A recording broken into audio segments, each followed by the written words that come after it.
conversation. This literally has nothing to do with us. Earlier this week, Trump lashed out at Moore over what he said is a lagging response to a January pipe rupture that sent sewage flowing into the Potomac River, even though a District of Columbia-based water authority and the federal government have jurisdiction over the busted pipe. The military says a red, white, and blue color scheme championed by Trump will become the new look for Air Force One. In other news, AP correspondent Karen Shamas reports on the arrest of former Prince Andrew. A British police force has said it has arrested former Prince Andrew, now known as Andrew Mountbatten Windsor. The Thames Valley Police said Andrew Mountbatten Windsor was suspected of misconduct in public office. The force, which covers areas west of London, said it was assessing reports that the former Prince Andrew Mountbatten Windsor sent trade reports to convicted sex offender Jeffrey Epstein in 2010. The police force did not name Mountbatten Windsor, as is normal under UK law, but when asked if he had been arrested, the force pointed to a statement saying that they had arrested a man in his 60s. Karen Shamas, London. Former South Korean President Yoon Suk-yeol was found guilty of leading an insurrection and sentenced to life in prison for his brief imposition of martial law in 2024. More information at apnews.com. This is AP News. Legal action has been taken against the EPA over the gas emissions rule change. AP correspondent Mike Hempen has more. A coalition of health and environmental groups is suing the Environmental Protection Agency. The lawsuit challenges the rescinding of a scientific finding that has been the basis for the U.S. regulating greenhouse gas emissions and fighting climate change. A rule finalized by the EPA last week revoked a 2009 government declaration known as the endangerment finding. It determined that carbon dioxide and other greenhouse gases threaten public health. The lawsuit says the findings supported common sense safeguards to cut climate pollution, including from cars and trucks. The lawsuit describes the EPA's action as unlawful. Mike Hempen, Washington. More on this story at apnews.com. I'm Marcela Sanchez, AP News. This is 8:20 a.m. WCPT Willow Springs and streaming worldwide at WCPT820.com. We are Chicago's progressive talk, where facts matter. Now your WCPT 820 weather update. From the Weatherology Weather Center, I'm meteorologist Jennifer Wojcicki. We'll see a few scattered showers, maybe some thunderstorms possible late today. Otherwise, cloudy skies, a high into the mid-50s. Winds out of the east around 5 to 10 miles per hour. Then for tonight, a chance for showers and storms, cloudy, a low near 35.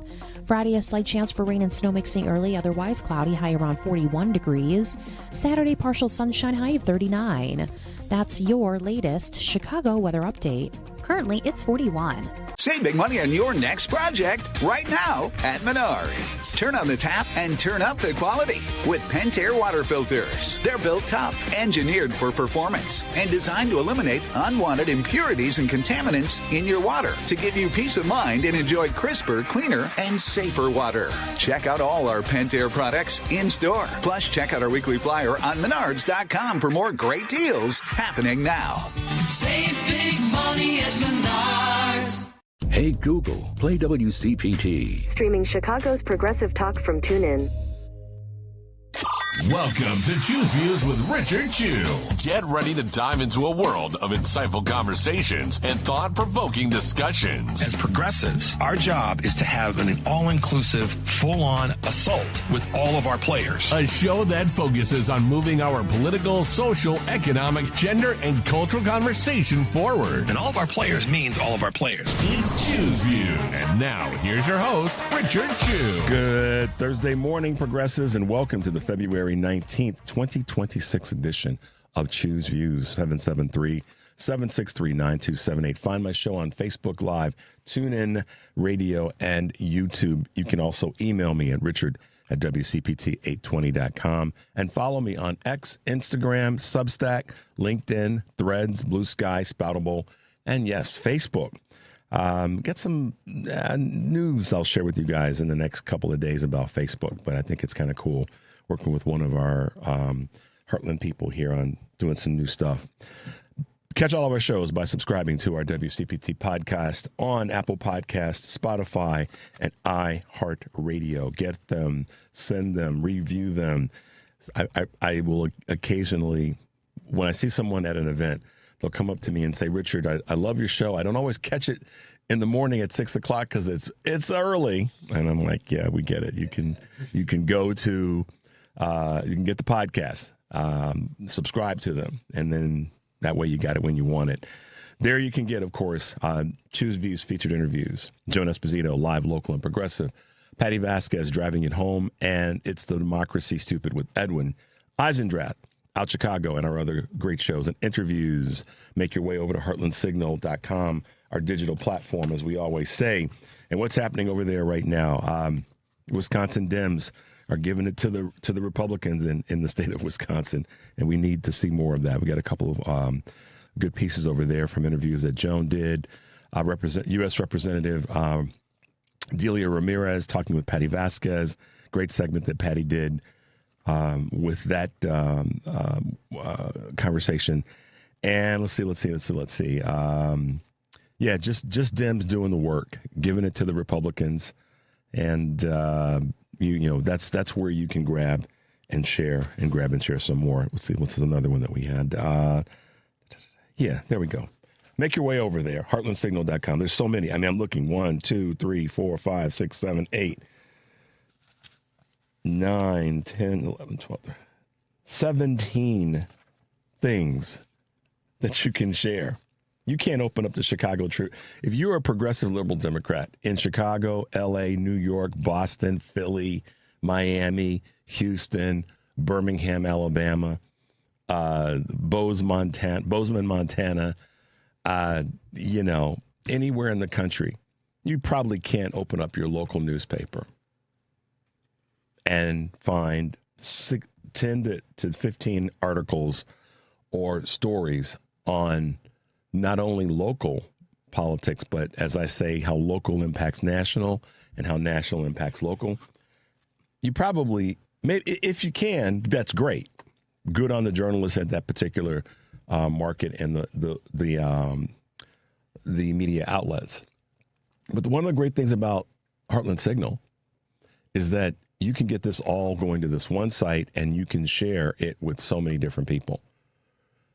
So not to say anything bad about any particular market's journalism, but this is the great thing about the combination of digital technology, social media, and the ability to share. So that you can go there, grab a piece, send it to someone you care about, or someone that you might be that you might be that individual that did go out and buy a sledgehammer, and you're looking for ways to convince people that that they need to maybe expand their information sources. And maybe yes, less progressive liberal Democrats aren't that bad after all, and maybe the things that we cover and talk about aren't that harmful, to you. So that's the other cool thing about our folks at our digital platform at Heartland Signal, is that you can get a lot right there. And that's why every day, every show, I highlight something that they're talking about, if not the broader conversation around the work that they do. So kudos and shout outs to them. On today's show, with us will be Congresswoman Robin Kelly, chatting about her campaign, but also talking about what's going on currently with this White House, and also, just bringing us some encouraging words right now. I'm sure she'll have some thoughts about Reverend Jackson. In the 7 o'clock hour, Anisha Steephen, who is one of the leading voices, formerly part of the U.S. Treasury and part of the Roosevelt Institute. And then Anabel Mendoza, who is a candidate for Congress in the 7th District here in Illinois. She'll be in studio with us, all things going well, in the 7:30 hour. So Congresswoman Kelly, Anisha Steephen, and Anabel Mendoza will be hanging out with us this morning. And I'm pretty excited about it because we always have really good guests. They're just amazing. Did a couple of interviews with some folks that we'll have a chance to share with you the early part of next week, talking about civil rights, talking about our legal system. So kind of cool to have the people that we have on our show and on the shows here on WCPT. But right now, on this Black History Month and in our acknowledgments and celebrations of Reverend Jesse Jackson. Check this out, progressives. There would be no Barack Obama, no Kamala Harris, no colored girls, no Donna Brazile, no Simone Sanders Townsend without the work of Jesse Jackson. What he did after losing the 1988 Democratic presidential primary was he used his influence, the number of votes that he had, to press for change. And this is Reverend Jackson on March 13th, 1988, talking about proportional representation on Meet the Press. Take a listen. Well, clearly they're not independent operators. When you look at who is endorsing who, you look at the role that the Southern power structure played very overtly in the Super Tuesday elections. Clearly, they are endorsing people, which they said they were not going to endorse. They are not really independent. My point is simply this, that to protect the integrity of the one person, one vote democracy, popular votes and delegate votes should correspond. Then the Democratic primary prior to Reverend Jackson's crusade after 88, it was winner take all in every single state. That's how it is in the Republican primary in most states right now. Because of what Reverend Jackson pushed for, it made it possible for Barack Obama to be elected, because in winning the way you win a primary, folks, is you win delegates in a presidential, and President Obama was able to win delegates because of proportional representation. He also is the reason that so many young black operatives who are now the senior strategists, the OGs, the colored girls like Donna Brazile, Mignon Moore, Yolanda Caraway, Leah Daughtry, and, one of my former bosses, Tina Flournoy. They all met, most of them working on the Jackson's first campaign in 1984. What's powerful about that, and I said a version of this yesterday, is it did change. It changed the way in which Democratic presidential candidates run and are nominated. And it did provide that one vote, as the Reverend said in that Meet the Press interview, which is a great interview to go back and watch. Really powerful conversation there.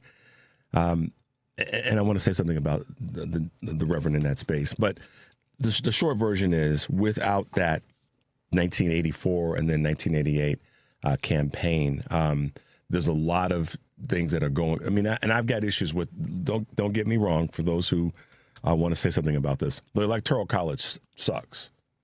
It just does. There's no way in hell that Montana should have the same say when it comes to voting power that a more densely populated other red state, for that matter.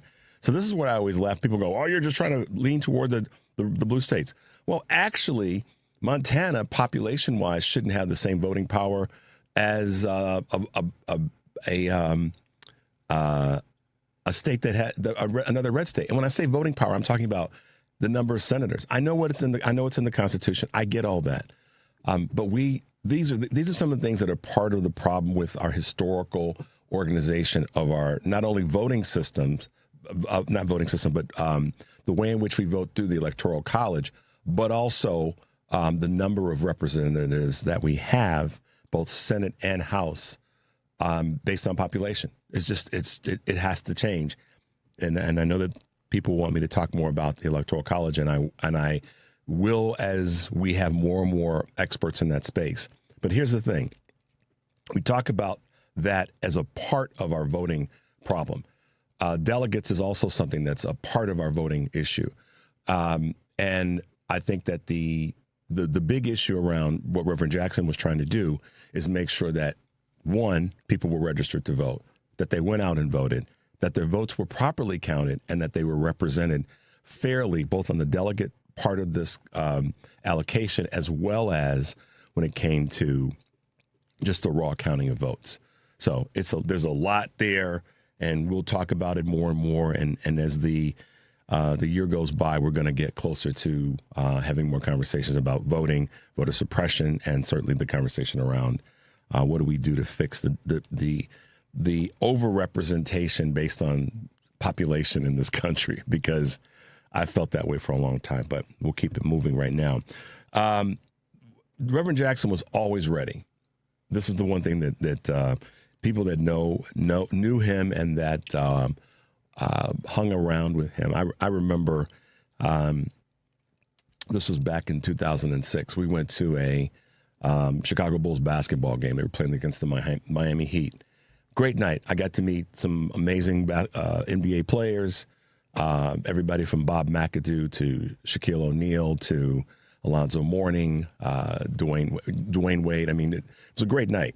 All at the hands of Reverend Jackson, literally calling me and saying, Chew, let's go see these Bulls play. I remember it, Henry. Chew, let's go see these Bulls play. I drove over to Operation Push, parked my car on the side of around the corner, and hopped in the car with him and two of his other people, and we went and saw the Bulls. And in that the conversations in the car were just, he had a grasp on anything and everything from sports. Obviously, he was a big sports man, and he could speak in any community, in any environment, and he was always ready. And that to me was one of the little known talked about things with Reverend Jackson, is that he was always ready to talk about what was on the mind of the person that came to him to talk about something, which means that to do that, I believe you have to be empathetic as a person, because you're aware of other things that are going on with other people rather than just what's going on in your world. And that's something that we all can aspire to being better at. Believe me, it's one of the things that I have always tried to do a better job at. But, he was always ready. Let's take a quick break, Henry.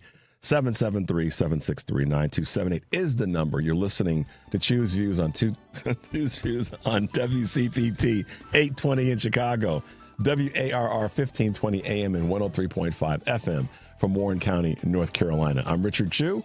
We'll be right back.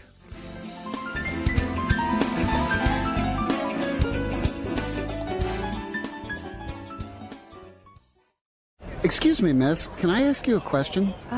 Sure. Can you recommend a bank that offers a full suite of commercial banking products along with excellent service? Yes, ABOC. What about a bank that has been in Chicago for more than 100 years and really understands the local business climate? ABOC. But I manage a labor union. Can you recommend a bank that really understands how labor unions operate and what banking products they need? Again, ABOC. ABOC first opened its doors in downtown Chicago in 1922 and understands the local business climate better than anyone. ABOC was founded by labor unions and still has union employees and shareholders today, so they really understand how unions tick and how their needs may be different.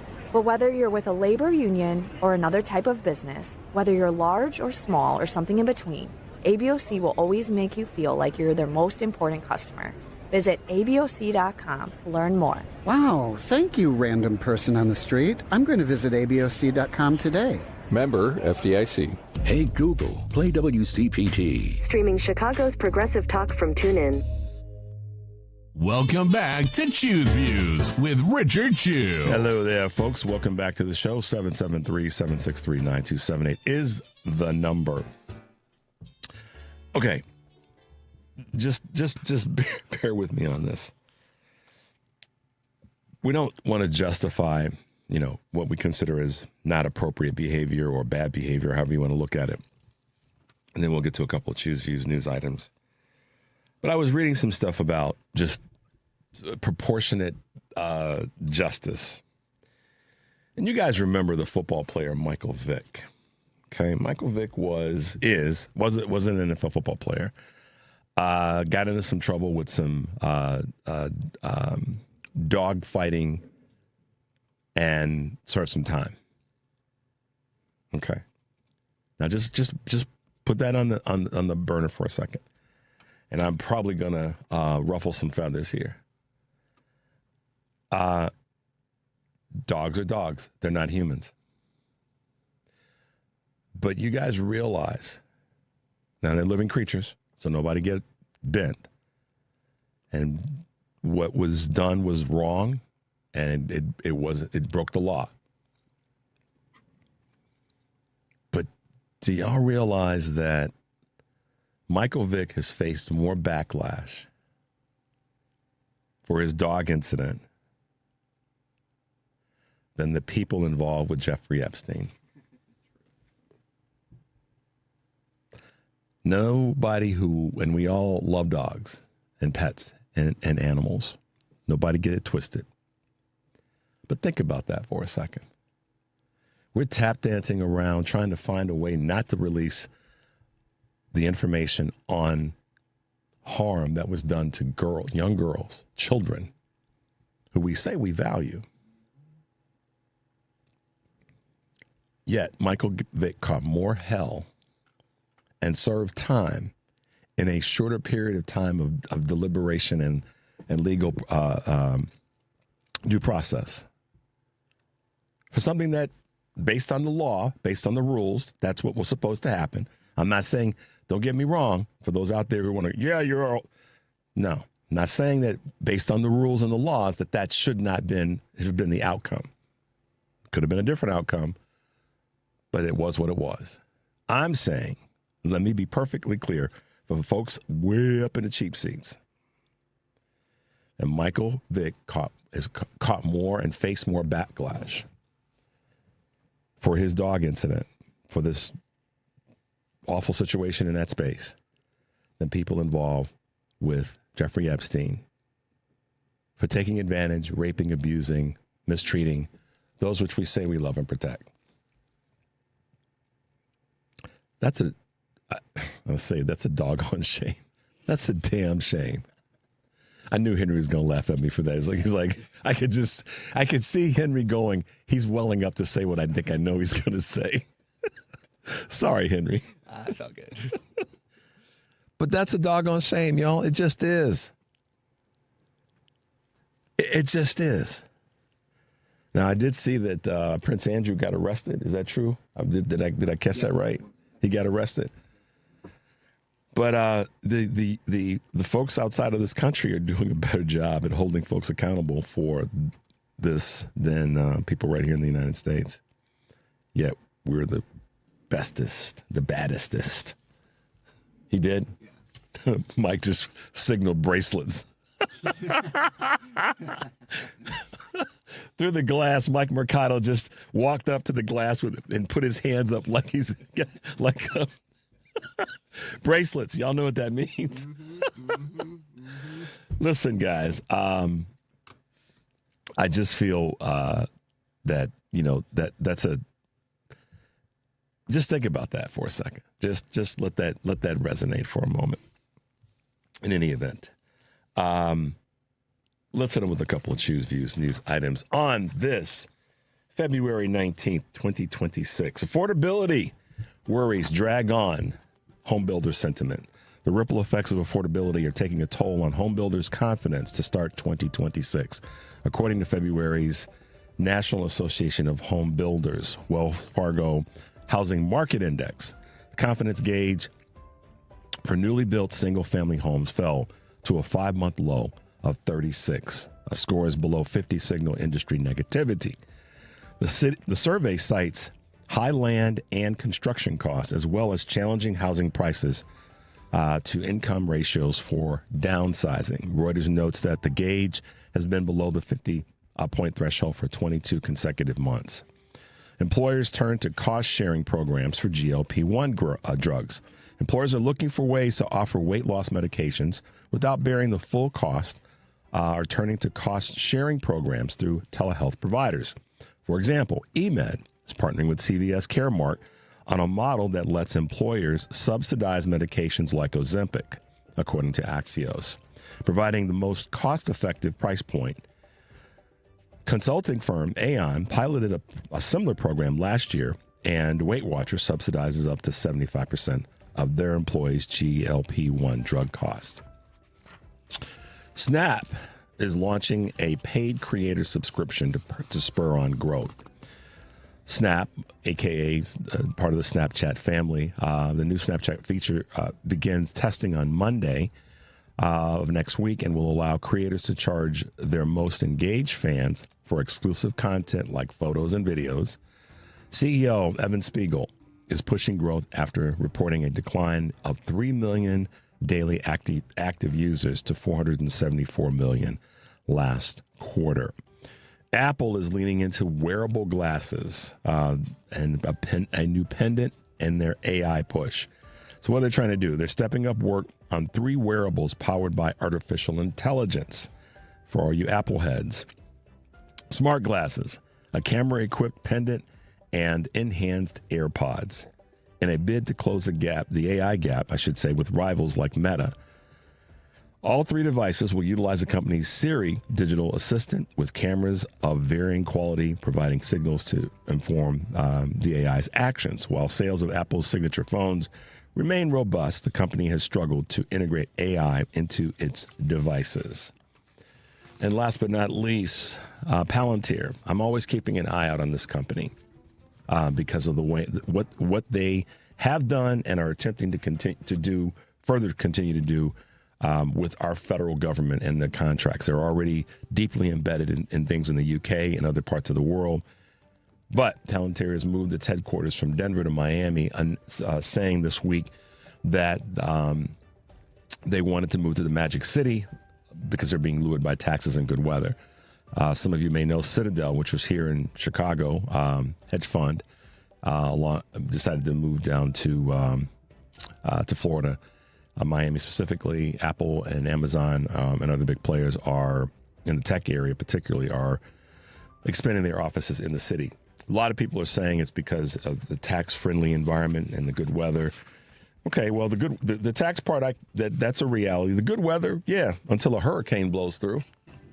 So I keep an eye out on these guys because I know that their goal is to push the masters of the universe concept. They want to be the biggest and the baddest on the street, and I don't trust the motivations, particularly of Palantir, because of what we've seen that they have done, and they are too deeply embedded in the activities of our federal government. They just are, and so people can say what they want to about that, but that's how I see it. So there you go. Today on Live, Local, and Progressive, Joan Esposito will be taking your calls and talking to retired Army Major General Randy Manner, former acting vice chair of the National Guard Bureau, Margaret Donovan, visiting clinical lecturer at Yale Law School, and David Hogg, gun control activist and former vice chair of the Democratic National Committee. There you go. He's keynote speaker at the DuPage Democrats 2026 Gala on February 22nd. It's Live, Local, and Progressive weekdays 2 to 5 here on WCPT AM 820 in Chicago, heartlandsignal.com, and tune in. Tonight on Driving It Home, Patty Vasquez will be joined by co-host Ken Mejia Beal, and their guests include Aaron Chan Ding, candidate for Illinois State Representative of District 52, Shasti Conrad, chair of the Washington State Democratic Party, and Ricky Martel of Second City Outlaws. Driving It Home with Patty Vasquez weekdays 5 to 7 here on WCPT AM 820, Heartland Signal, TuneIn, YouTube, and Facebook. Tomorrow, busy day. Karen Byrne from True Blue Politics Podcast will be hanging out with us. Kevin Ryan, Chicago public school teacher and Marine veteran, running for U.S. Senate in Illinois. Retired Army Lieutenant General Russell Honore will be with us, and Sky Perryman, president and CEO of Democracy Forward. So busy day tomorrow. Looking forward to having all of the folks hanging out with us. So there you go. Henry, let's take a little bit of an earlier break so we can make sure we get ourselves ready for Congresswoman Kelly. The number is 773-763-9278. You're listening to Choose Views on WCPT AM 820 in Chicago and WARR 1520 AM and 103.5 FM from Warren County, North Carolina. I'm Richard Chu. We'll be right back.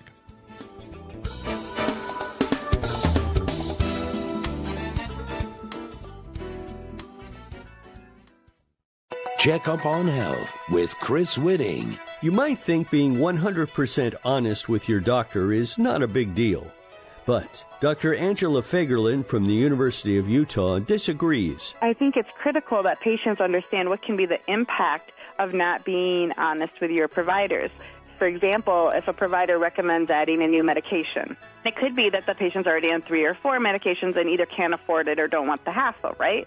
But if they just said that, the provider could say, okay, I can totally understand that, but of all the drugs you're on, this is actually the most important one. We could talk about taking you off, drug number 2.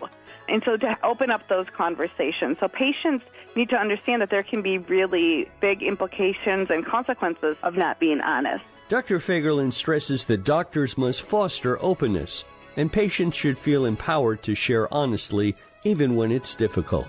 With Checkup on Health, I'm Chris Whitting. You're listening to WCPT 820. Here's the latest Chicago weather update.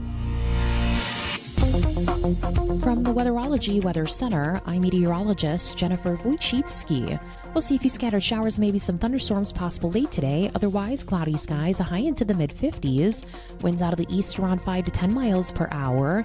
Then for tonight, a chance for showers and storms, cloudy, a low near 35.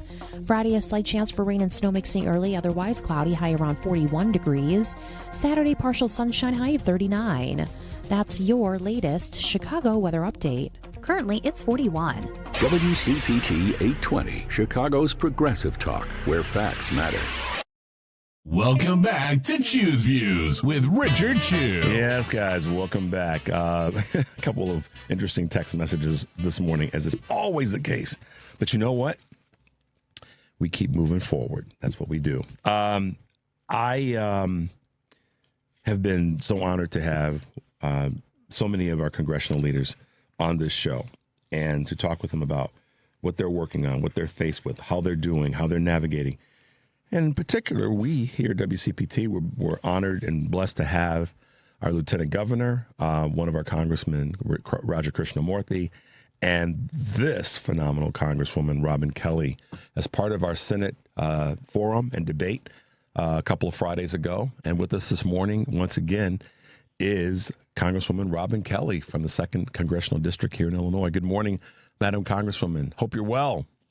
Good morning. I'm well. Hanging in there. Yes, we know. I just have to come right out and say this. Numbers of us have been talking, and I've had conversations with a variety of people since the Senate forum that we had at the Union Hall 2 Fridays ago.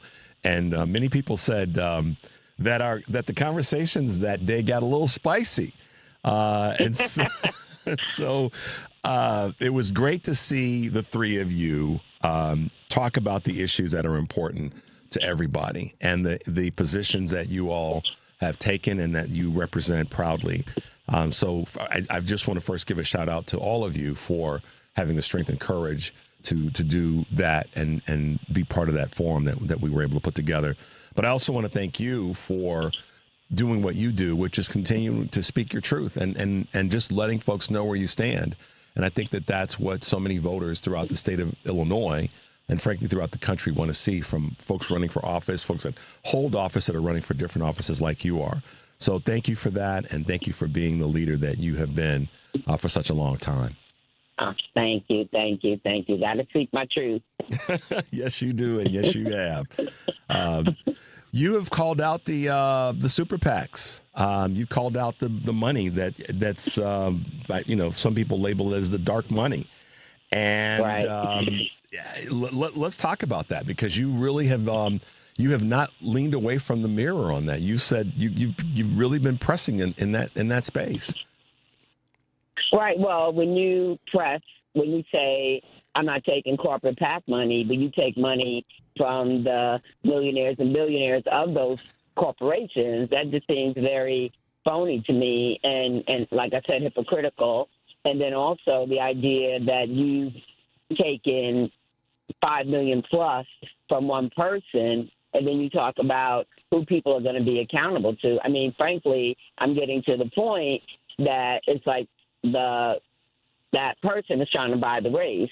I mean, I'm fighting money and power on both sides of me, more power on one side than the other, but and just because you have the most doesn't mean you've done the most, or just because you have the most, that doesn't mean you're the best candidate, for the job. And as I said, I know that I'm a humble person, but I know that I have done the work. I know I'm the most qualified person for this job. I know I'm the most qualified. It's been interesting, some of the commentary that I've heard from different, debates and forums that you guys have been a part of, is that you are not the loudest in the room or the longest speaking in the room or the most animated in the room. but you still deliver a punch as needed, and that I would say objectively, none of those characteristics are wrong. Being the loudest or the more forceful or the more animated or any of those characteristics, but that's the one that I keep seeing come up when it comes to talking, when it comes to how you have been in a number of the debates and the forums that we've all been able to see over the last few weeks. I'm sure my team wants me to be more forceful and animated, but I said I have to be myself. The thing is, I get the job done. And I call myself the quiet storm, that we had that title when I ran for treasurer. I was running with my then colleague, State Rep David Miller, and he was like thunder and lightning. I said, well, I'm the quiet storm, but I get the job done, and my point is made. Right now we're dealing with the obvious changes that are going on, and changes is really the right word, but this push by the Trump administration to candidly just rig this upcoming midterm election, and there's no getting around that. And it's ranging from ICE agents being deployed to voting areas, and from that to snatching voter rolls in Georgia. And all these things that the Trump administration is trying to do, House Minority Leader Jeffries has said that you guys are committed to spending as much money and resources to preventing Republicans from misleading voters. Talk a little bit about that and how that's impacting you and the work, but how it's going to impact the country, that them step up and show whatever is going to be shown as a force and a pushback. Sure. Well, we fought for money to be in the budget, and I think it's about $55 million actually, to make sure that we cover all of our bases. But if we have to do more, we'll do more, and to protect people's voting rights when they go to vote. And also the other thing is, he's trying to nationalize the election, but even the Republicans like Thune say they don't want to do that. But it's also started with the midterm remapping, when he started there trying to steal the elections. But no, we will have protections there. We will have lawyers there. We will have law enforcement there, not ICE law enforcement, but we'll do everything that we can do. And also, to me, and we've met with, I know the Congressional Black Caucus, we just had to sit down with the civil rights groups, the Urban League, the NAACP, National Council of Negro Women, with the members of the Divine Nine, just so we could talk about this. And we have like an inside-out game, if you know what I mean. Mm-hmm. Like, we do our part on the inside, and they're all doing their part, on the outside, because voters need to be educated too if they feel like there's been any suppression or anything like that. Are you finding people? I'm sorry, not finding people, but are you finding stories from people where there's some early shenanigans going on in areas? Has anybody brought anything to you or to other members of Congress where? Go ahead. I'm sorry. Not that I'm aware of, but I know people have just said they're concerned. As obviously I've traveled the state back and forth and those kind of things, and it doesn't come up all the time, but it comes up, once in a while, that people are concerned. Or just conversation with, friends and family, they bring it up, the concern, because no one puts anything past Donald Trump. But also, when he lost and he said it was rigged, even the Republicans that were responsible, for the voting in their states, they even said it wasn't rigged. They weren't going to go there, like they did their job and that kind of thing. So, we hear it as a concern, but I've never heard a specific thing yet. Okay, got it. So let's staying on the conversation around voting registration, and voting suppression. Are you getting any indications right now about voter registration being up with Democrats? I heard a story last year that since the election, the general election of 2024, that Republicans had the edge in terms of new voter registration, What are you seeing when it comes to Democrats and voter registration, new voter registration, and as we get into these last months or these months leading up to this November cycle?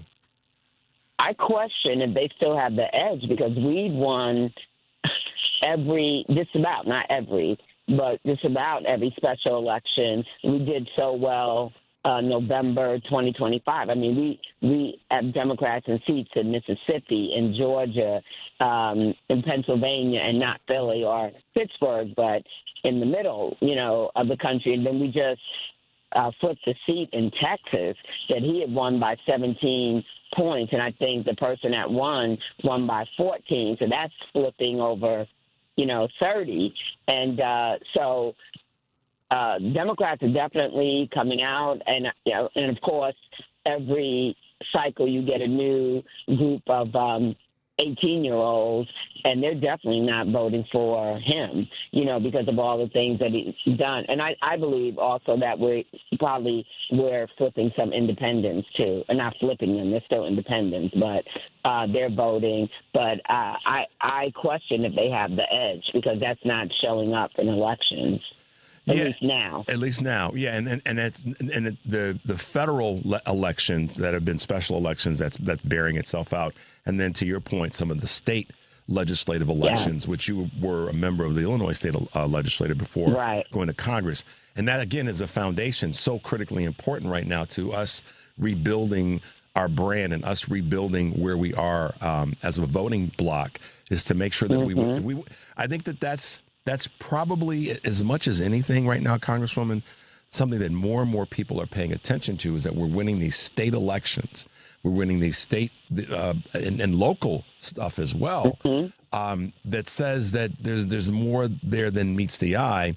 And I've said this on a number of occasions that corporate media is not really focused so much on that because that is really where the bread and butter is right now. But it's something that I think we all have to be paying attention to, that those local elections, those state legislative elections are critically important to our message right now. Definitely, and that's where you build the bench. That's, most people don't start off in Congress or as a senator. Some people do, but, I've met people, they were school board members or municipal members of a smaller town or something like that. But no, we need to pay attention. And that's what I tell people. Every level of government counts. We're all in this together. We have to help each other, and that's just really important. But also, as I've been to many different, churches and just, different places, that's what people are sending the message that you have got to vote. And what I tell people, this is not the time to stay on the sidelines. Even if you haven't voted, you need to vote, because so many people didn't vote in 2024, so many. And it affected down ticket races. People ask the question, well, gosh, we lost the White House, but how did we lose so many House seats and what happened with the Senate and other places? And it's because of that impact of, not voting is not voting. And it does, unfortunately, have kind of a trickle, the negative side of trickle down, or maybe I'll position it as a domino effect on down ticket races when that number of people don't vote. It's been critically important. You're listening to Choose Views on WCPT AM 820 in Chicago and WARR 1520 AM and 103.5 FM from Warren County, North Carolina. I'm Richard Chu, and we are talking with Illinois Congresswoman Robin Kelly from the great 2nd Congressional District, who is also fully engaged in running for U.S. Senate seat here in Illinois. And we're excited and honored to have her once again. You've gotten some pretty amazing endorsements recently. Just recently, Michael Rabbitt of the 45th Democratic committee person recently endorsed you, and you've gotten others. What's that say about, in your mind, about your campaign and what people are thinking and feeling about you? Right. Well, I'm very honored. Every person that endorses me, and we're going to release some more today. And I'm very honored that so many of not only locally, but so many of my colleagues that have seen my work, for almost 13 years, so many of them, the great majority of them are with me. And because they know the work that I've done and they want to see me in the Senate, so they know they'll have a partner when they need somebody to work with. You don't pass, legislation by yourself. You need a good partner in the Senate to get things done, and vice versa. So and I feel good about it, but also I will also have to say that I know when I think about some endorsements that my opponents have gotten, that I've worked very hard, for some of those groups. But for whatever their reason is, it's not because we don't have the relationship, so I haven't done the job, because I know I have, that they decided to go in another direction. So endorsements are wonderful, but still got to do the work. Well, you've gotten a couple of just this morning from people that are listening to the show that have said that they were at the forum and they were on the fence and didn't quite know which direction they were going, but they're glad that they were able to see all three of you and hear what you had to say, and that they were thoroughly impressed with the type of fighter that you presented yourself to being. So yes. That's nice to hear. And that's the thing about. Yes, I'm a fighter, but also I get results, because I hear that too, that people just don't want us fighting.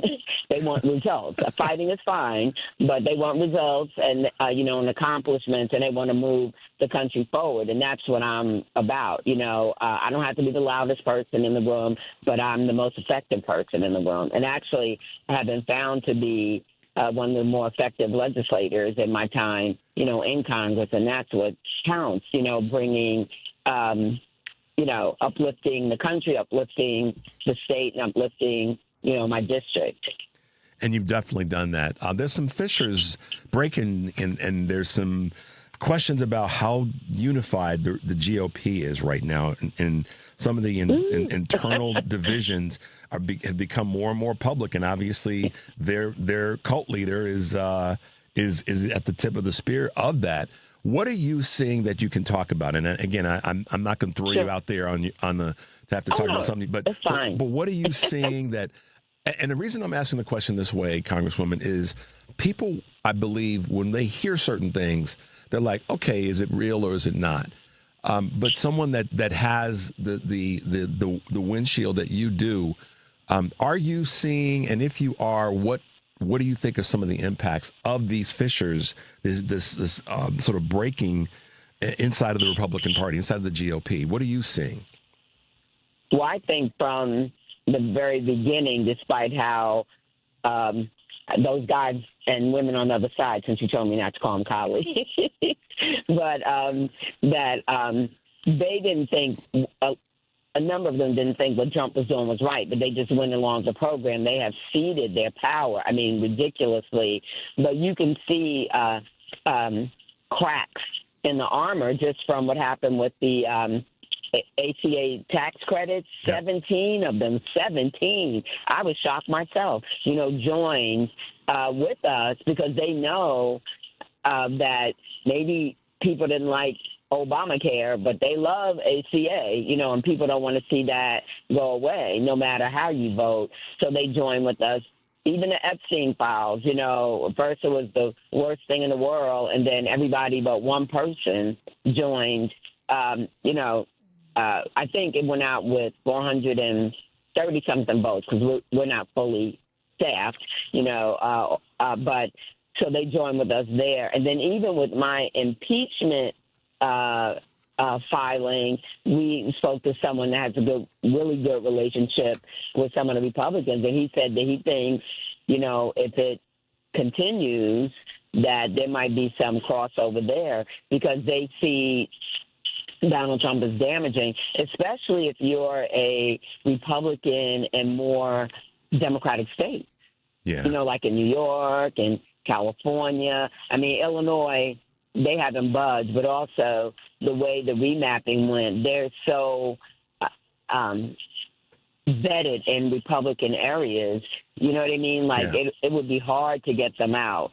and they feel like one of them told me one time, I am voting my district because he said, y'all put me in such a MAGA district, so he is voting his district, but sometimes you got to vote your heart and you know what I mean? Like what's right and what's not. But so there's definitely cracks in the armor, and that's, showing. And even for the temporary protection services for Haitians, some Republicans signed on to that too. So I'm like, what? Yeah. So they know they have to run again too. They have to, especially in the House. Every other year you're running, and when you look at information we're getting, that no one likes the way he's handling immigration, ICE, and those kind of things. People may I'm sure some will when they say less people are coming, but people have died and gotten maimed, from his orders and actions and his Christy Nome. So I think that's why some of them are breaking, or they see enough is enough. Like Thune said, he's not for national elections. So something's happening where they're speaking up more. It seems at first more in the Senate because, Mike Johnson is such a joke. He's such a joke. The biggest puppet there is. Yeah, everybody is saying that, and there's a tremendous amount of head nods to that point. You have been you've been one to also recognize this week both Ash Wednesday and Ramadan, and the reason I'm pointing that out is because it says to me that you are in touch with all the political things that are important to people, all the social issues that are important, and economic issues, and all the rest in running for senator. But you've also slowed down enough to say to acknowledge the humility of those in their faith. Talk for a moment why, it struck you that you needed to acknowledge these moments in terms of faith with folks and how they view themselves. If I didn't have the job I have now, I would love to work for the UN. I have been a diversity trainer and, for a long time, I started a long time ago, and I just really try to respect who people are. That's the way I was raised, too, and I was raised in a very diverse family, but that's important to people, Ramadan and Ash Wednesday. And actually, I started off yesterday speaking to a group of faith leaders because they're very, very concerned about, speaking of voting, the SAVE Act. So that's how I started my day. But I respect people where they are, their beliefs, whatever religious beliefs, and that faith is really, really important to people. So I just thought that was important. And I've gotten a tremendous, tremendous amount of support also from the Muslim community. Got it. Yeah, I saw that and I thought, that's what people want. Meet them where they are, respect the diversity, and that's what, to your point about being a fighter is one thing, but fighting in a way that gets things done and acknowledges everybody's humility and dignity is so important. We can't skip past the thing that we've all been impacted by this week, and that's the death of Reverend Jesse Jackson. And I know. I'd love you to take a few moments as we wrap up, Congresswoman, and talk about his impact, his greater impact, and then his specific impact in your life and in your career. Well, an iconic figure, and even since people talked about he died during Black History Month, but he's just history, Black history, American history. I would even say international history because of the things, that he did in negotiations and things like that. His legacy, will go on, through his kids and the contributions they have made and are making, to this country. But he gave voice to the voiceless and cared about, as they say in the Bible, the least of these, and cared about people's issues and not just Black people's issues. And I always think about what he says about the rainbow and, Black, white, yellow, red, and, urban, suburban, rural. He was someone, and there's times I've been at push. And when I see people that have been harmed, and I never forget seeing people from it was a long time ago, one of the corporations that folded, and they were all there.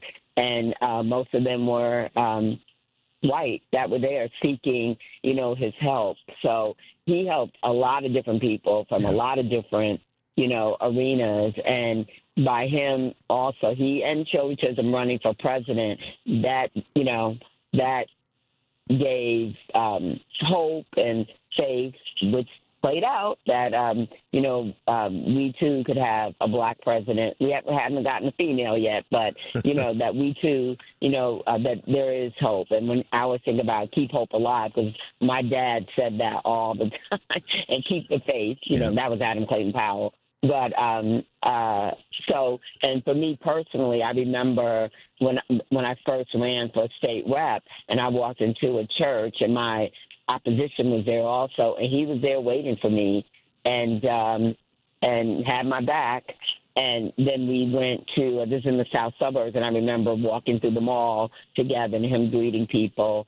And then the other personal memory, my husband died 2 years ago, and he came to the service and he came to the burial, and I will never ever forget that. And it wasn't easy for him to travel, but he still came. So that meant a lot to me. And I was fortunate that I got a chance to see him in the recent months. So I feel very honored. And of course, I'm on Santita's radio show. I served with Jonathan. I've been buds with Jesse, a long, long time. I just saw all of them at the MLK, the Chicago MLK celebration, because their mom was recognized. I just got a chance to see, Yusef, Jesse, Santita, and of course I see Jonathan. So I just, send my condolences. And he's so iconic that I'm sure they're being flooded with phone calls and everything, but I hope they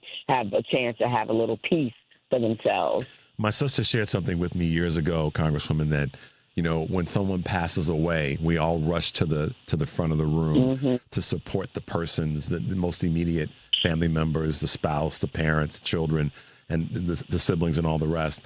But what also matters is a month from now, 2 months from now, when they've come down from and you personally have experienced this, as have I, when you come down from all the heat and the energy of the moment, to being there for people at that time. And I've always tried to hold on to that and share that with people, that we want to be there for people, not just now, but a month from now and as the time goes by. So thank you for sharing that. I knew that with your relationship with Congressman Jackson, Jonathan, that you guys are close. But you said it right. He's impacted people across the globe. And I'm just so glad that you are, like myself, one that can honor Reverend Jackson in his life. Congresswoman, it's always a joy to have you on the show. I appreciate your leadership and just your forthrightness in this campaign. We know it's a lot of hard work, but keep on keeping on. Yes, it is. And as your pops through so many other leaders, Adam Clayton Powell and many others said, keep the faith. But we'll talk with you soon. Stay focused. I know this next week or so is going to be pretty intense, but we appreciate all that you do. Well, thank you, and it was good to finally meet you face to face. Yes, you as well. You as well. Thanks, Congresswoman Robin Kelly from the 2nd Congressional District here in Illinois. We're going to take a quick break, guys. 773-763-9278 is the number. You're listening to Choose Views on WCPT AM 820 in Chicago and WARR 1520 AM and 103.5 FM from Warren County, North Carolina. I'm Richard Chu. We'll be right back. Hey guys, this is Tara Devlin for the Political Voices Network. This is America, right? We don't do kings here. No crowns, no thrones, no authoritarian cosplay. That's why we created the No Kings American Flag pin. For the low price of $20.26, that's 2026, we're keeping our eye on the prize here. This well-crafted enamel pin is the standard 1-inch American flag lapel pin. But this one features the patriotic No Kings symbol that defines our rallying cry. It's your quiet way of signaling to other patriots that you believe in democracy, and yeah, that still matters. You can grab yours now at store.politicalvoicesnetwork.com. That's store.politicalvoicesnetwork.com. The No King's American Flag pin. Get it now at store.politicalvoicesnetwork.com. WCPT Replay. Joining us now on the phone is gay icons living legend, John Waters. Your body of work has shaped the lives of so many people. Like, even this morning, my neighbor was texting me. She's like, please tell him that Crybaby was my gay awakening. Funny, because there's no gay characters in Crybaby. I know. But there's something about, like, your movies, the embracing of camp, the embracing of tacky, the just all-out, just queer counterculture nature. Do you ever feel a responsibility for lifting the voice of the counterculture? Well, I'm proud of it when people say that, I made them feel okay about themselves. And I wrote a whole book called Role Models about the people that did that for me. Yeah. Everybody needs some bad influence they can look up to. Keep listening to WCPT 820 because facts matter. Amazon Business empowers leaders with smart business buying tools, leaving time to focus on strategy and growth. Free up your teams and focus on your future at AmazonBusiness.com. AP News, I'm Marcela Sanchez. Research shows tariffs are hitting the bottom line, and the AP's Lisa Dwyer has more. New research shows mid-sized U.S. companies pay far more in Trump-era tariffs. The J.P. Morgan Chase Institute says tariff payments for mid-sized firms tripled over the past year. The report says these businesses may have to raise prices, cut hiring, or accept lower profits. Researchers also see signs companies are shifting purchases away from China and towards other parts of Asia. The study adds to other work, including New York Fed research that says U.S. firms and consumers bear most tariff costs. The White House has sharply criticized that claim. I'm Lisa Dwyer. In California, 8 backcountry skiers were found dead, and one is still missing after they were caught in an avalanche Tuesday. Here's Nevada County Sheriff Shannon Moon at a news conference. But the snow and the unsure conditions are creating an issue to making sure that we can safely do that. We did have a conversation with the families of the folks that are still outstanding and let them know that our mission has went from a rescue to a recovery. It's a difficult conversation to have with loved ones. 6 were rescued hours after the avalanche hit. Authorities say it's the nation's deadliest in nearly half a century. At the Milan Cortina Winter Olympics, the U.S. men's hockey team defeated Sweden, and Canada beat the Czech Republic in overtime to reach the semifinals. Former Prince Andrew has been arrested on suspicion of misconduct in public office. Andrew Mountbatten-Windsor had been stripped of his royal titles because of his links to convicted sex offender Jeffrey Epstein. He's consistently denied any wrongdoing in connection with his friendship with Epstein. More information at apnews.com. This is AP News. AP correspondent Ed Donahue reports some driving schools are closing. The Transportation Department says more than 550 driving schools must close over safety failures. The department says investigators found these schools hired unqualified instructors, failed to adequately test students, and had other safety issues. The government has been aggressively going after states that handed out commercial driver's licenses to immigrants who shouldn't have qualified for them, following a fatal crash in Florida in August.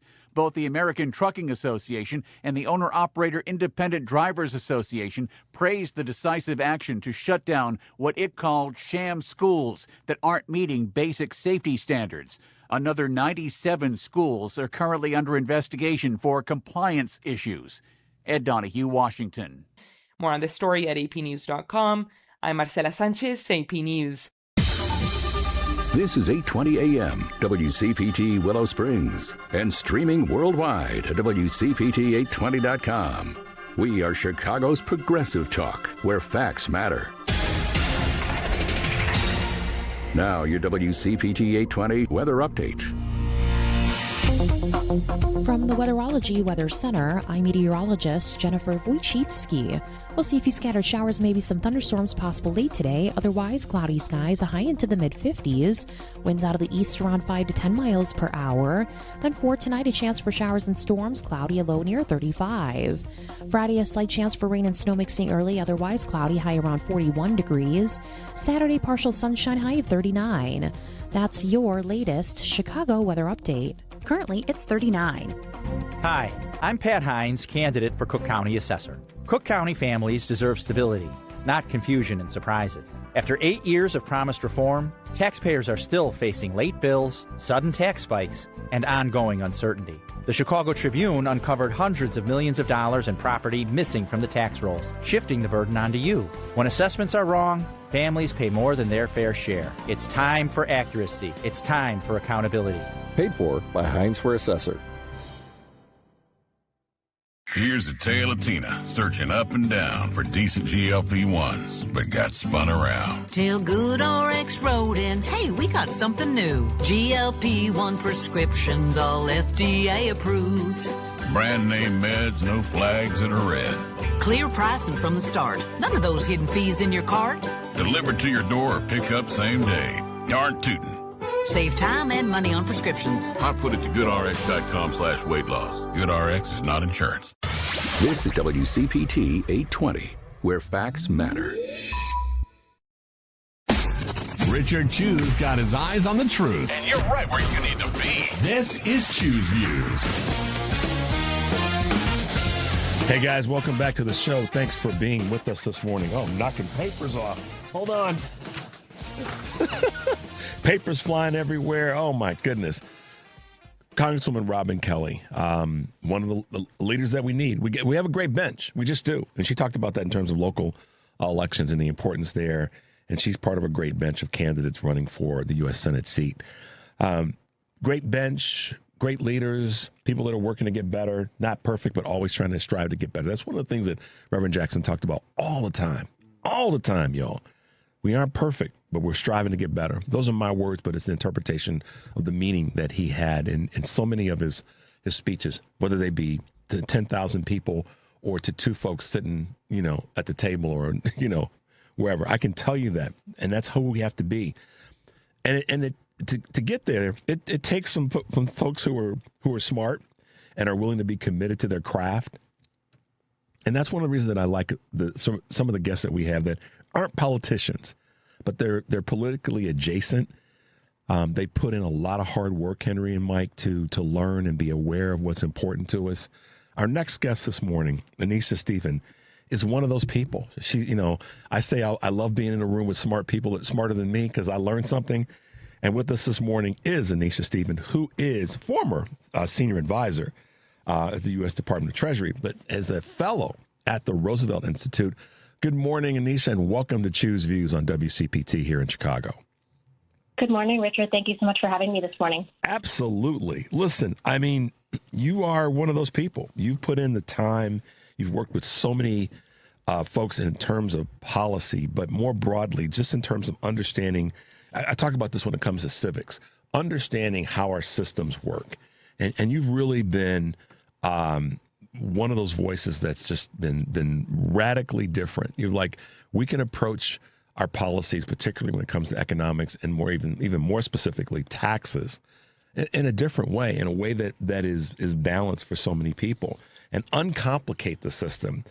Talk a little bit about your background, how you got to the point where you are now as being part of the Roosevelt Institute. Sure. Thank you again. So my background is in economics. I have always focused on making sure that our economic system and our tax system meets the needs of all Americans. As you know, because of discrimination, because of many other things, that has not always been the case. I had the privilege of working in the previous federal administration, really focused on issues of equity and making sure, again, that our nation's prosperity reaches the entire country. So I'm excited to be here today to talk a little bit about tax season and what we can be expecting. Yeah, it's tax season. I mean, once we hit the first of the year, everybody starts to scramble. We all do in some shape, form, or fashion to make sure we hit that date. I'm going to say that infamous date of April 15th that it's 2 months away. But it's a high stakes year. I mean, it's a year where we've got a lot on the table because we know that the federal administration is making these changes. Some of it through executive order, some of it through very very loosely through some policy. But who is right now in your observation and experience, and as it relates to taxes, going to be impacted the most by the bill, the one big beautiful bill from last year? So let's break down a couple of things before I get to that. First, let's talk about tax filing season in general. This is the highest stakes time of the year for the IRS. It's their Super Bowl, if you can think about it that way. So the IRS is the government agency that almost every single American interacts with during this time. And probably, honestly, in all time, the IRS is the one that people probably fear the most, but also interact with the most. We're expecting 164 million returns this year. But I think the biggest thing to flag is that there was a recent Inspector General report issued by the Inspector General that oversees the IRS that said that the agency is just simply not prepared to handle tax filing season this year. This will have a real impact on many Americans. The IRS is now down close to 30% of its staff. It's had 7 leadership changes in the past year. It has failed. 7? I'm sorry, Anisha, I didn't mean to interrupt you. Did you say 7? 7 leadership changes in the past year. It has failed to meet its hiring targets for return processors by 98%, which means it has only hired 2% of the workforce needed to handle return processing for this filing season. And then to your earlier point, there are many new complex credits because of the Trump tax bill that passed last July that is already causing confusion for many, many Americans. So what this Inspector General report really tells us is that people will face longer refund delays. There will likely be higher error rates and really just worse customer service by the IRS. And this is all due to mismanagement by the Trump administration. It is really unfair to taxpayers, especially in an economy where many Americans are already struggling. Wow. They're going to lose the Super Bowl. If this is their Super Bowl, they are going to lose badly. It's going to be a shutout. I mean, it's going to be 98-0. Wow, I didn't realize 7 changes in the last year. So essentially, since Donald Trump became president last year and became sworn in, they have 7 changes since that period of time, roughly. 7 changes in senior leadership. I think again, we're only a year really into the Trump administration, and you have to remember that in this first few months, there was really an attack on the civil service of the federal government by the Department of Government Efficiency. So they lost quite a number of senior staff, a lot of the institutional knowledge of the Internal Revenue Service, and that's why just the numbers of the agency are down so much. 30% of its regular staff are gone. And I think the thing that's really challenging, again, I worked in the Biden administration, is that in the Biden administration, there was a very concerted effort to invest in the IRS, to understand that, again, taxes are an obligation that we each pay to have a functioning government, and lets you down. It's really working Americans that are left holding the bag. For the Trump administration to basically dismantle an agency that had its highest staffing, its highest customer service targets hit, it really shows what poor government practice is happening right now. It seemed to me that what the Biden administration was trying to do, and my sidebar on this is, see, once again, folks, people, you took the okie doke of what they were going to do with Doge. But let me come back to what the Biden administration seemed to be trying to do in propping up and supporting one of the most significant agencies in the federal government was to, in some ways, change not the opinion, but the view of it as not something to be feared, but sort of a partner that, yeah, we got to pay our taxes. We got to do that. We got to do that thing. But we don't want you to be afraid of the IRS. We want you to be able to see it as a partner to help you get things done in a certain way that's efficient.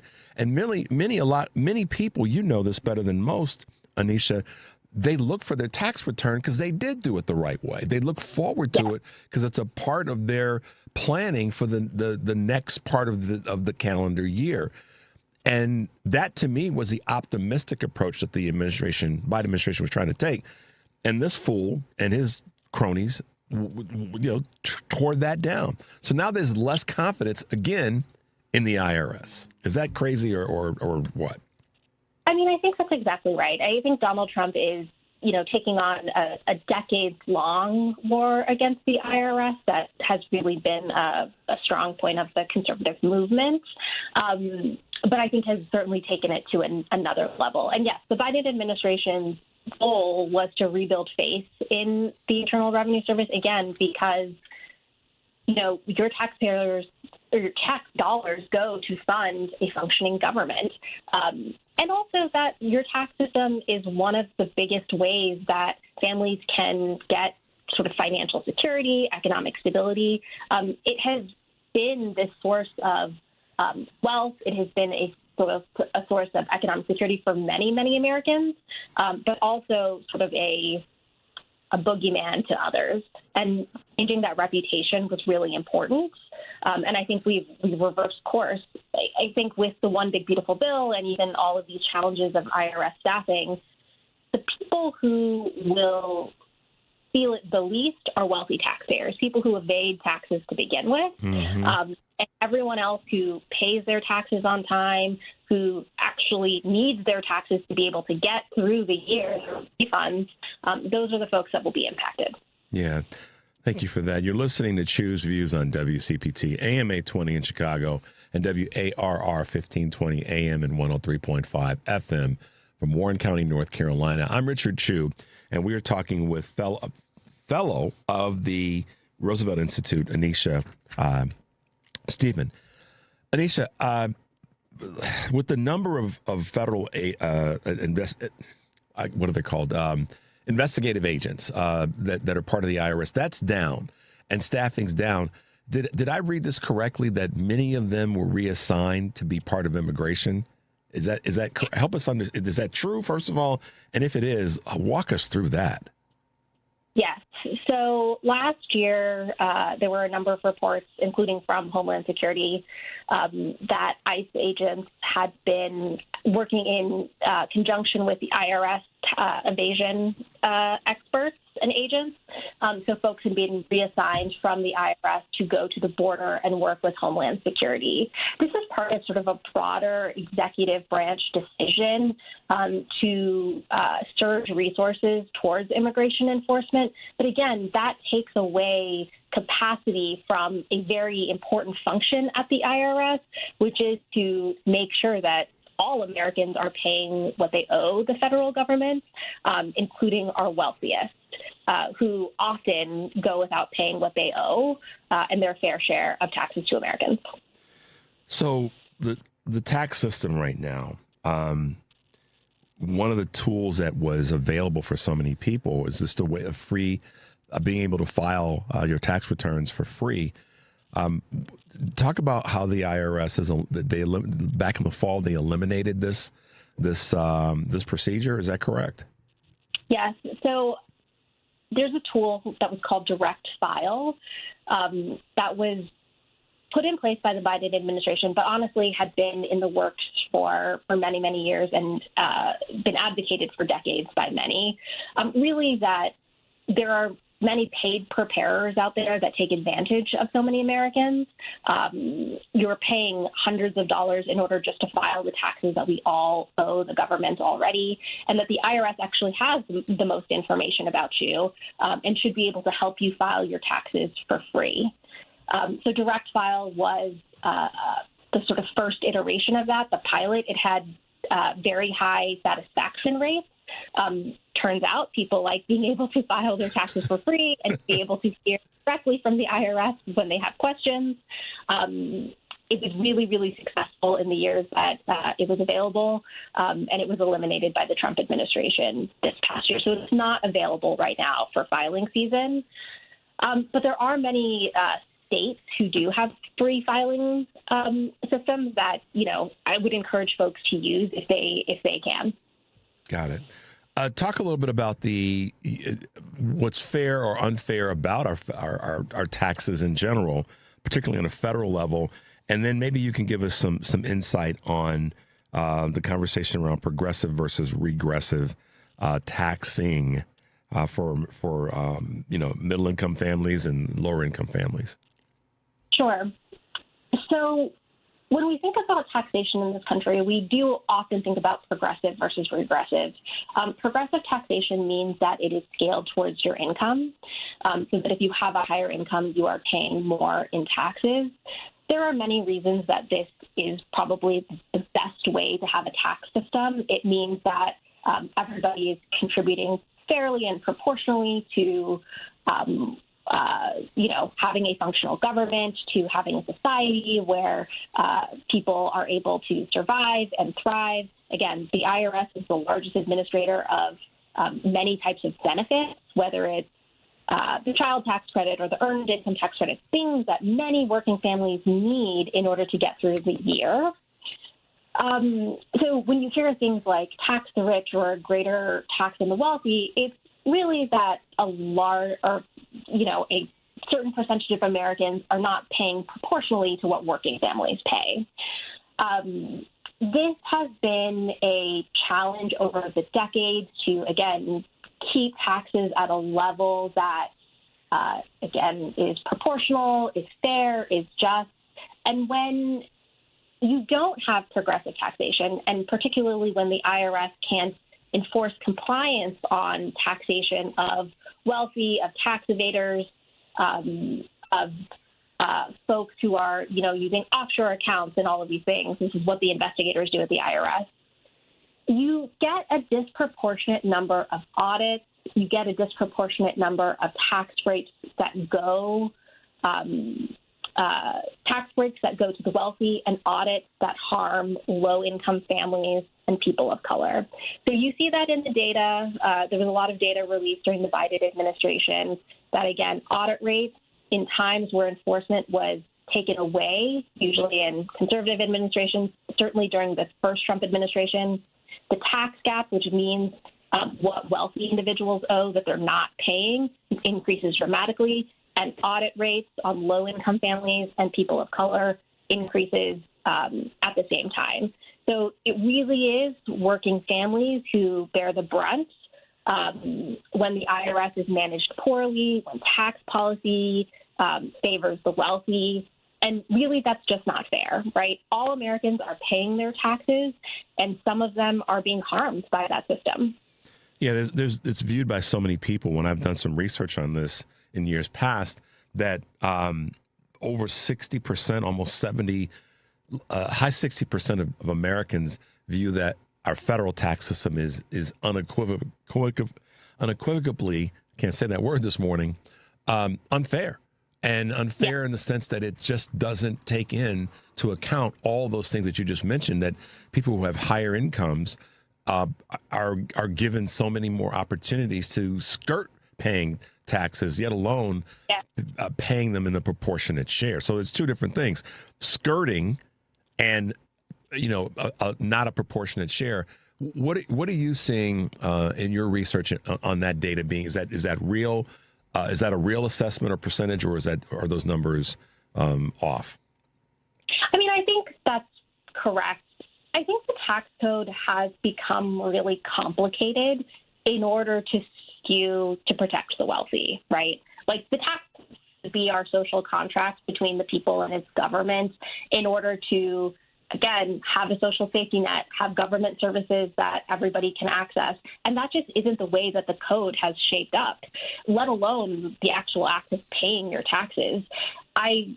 Again, like the lobby of tax professionals, folks who have really made the system just so complicated so that everyday people are reliant on paid preparers, don't feel like the system is working for them, are not benefiting from the tax breaks that the wealthy are getting. Those things are true, but it's going to take some real effort and a real change in our perception of what taxes are and what the power that they could have to work for a more equitable society. That we just aren't. I just haven't seen that yet from the American people. What kind of, and again, I'm not asking you to play political strategist or messaging person, but what kind of message or conversation do you think is a winning one for politicians running on all levels, but certainly in this next, this midterm and then, the subsequent federal election in 2028? What do you think the message should be? We've heard, the tax the rich and billionaires and millionaires and big companies. But what else is it that you think should be being stated that will help everyday people who want to vote for something can grab onto? Do you know what I'm saying? Yeah, well, I think the narrative that has really gotten hold across the country right now, because it is the reality of how we live, is about the affordability crisis and the cost of living crisis. I mean, I think we are living in levels of extreme inequality that we have never experienced before, really, as a country. In my personal opinion, it has always been this idea that when we have such high levels of economic inequality, it is when democracy is eroded the most. I mean, famously, it has been said, like, even if you have the right to vote, if you're hungry, is this really a democratic process? Are you really free in this country? And I think, a lot of that comes through the tax system, whether people know it or not. So, yes, there is the slogan of tax the rich, but every corporation that is price gouging you is getting tax benefits that they probably don't deserve. Every hardworking family that is not getting, the social safety net that they need, it's probably through the tax system. The tax system is way more powerful than people believe and know to make a more equitable and functioning society. And, yeah, I think the more Americans, more politicians should be focused on where we can do substantial tax reform, where we can make paying your taxes not a burden, and making government work for all people. That's the society that we owe each other. Yeah, that's a powerful statement. Anisha, I will put this out there to you. As we get closer to tax season, maybe in a month's time, end of March or the beginning of April, I'd love to have you back on, not to give tax advice, because I know that's not what you do, but to give people some maybe sort of universal tips or thoughts. And I'll stay away from the word tips because that sounds like advice, but just some thoughts, some process about filing, about what they should be looking for. Would you be interested in coming back and talking a little bit about that and just some things to help sort of prop people up and help them feel better about the process?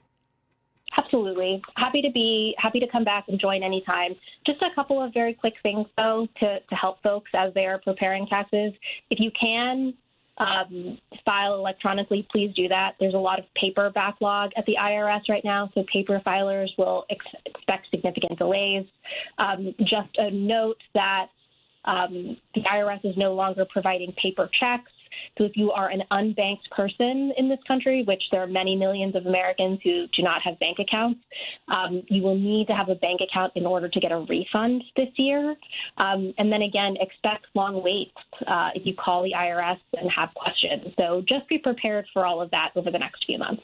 So that would be great to have you back maybe toward the end of March, because those two suggestions right there, Henry, I mean, I don't think a lot of people know that.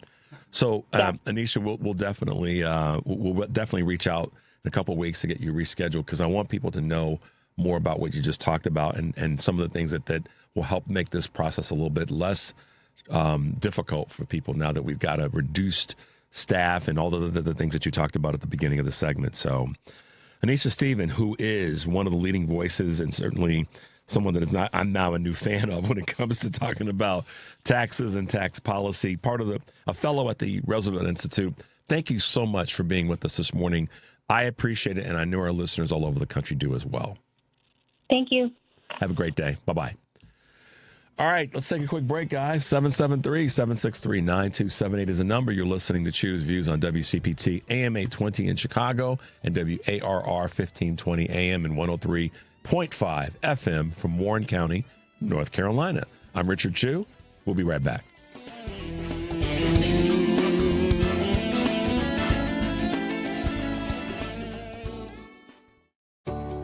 When it comes to banking, you need a bank you can trust. A bank with a rock-solid reputation and the highest integrity. A bank that gives you the attention and respect you deserve.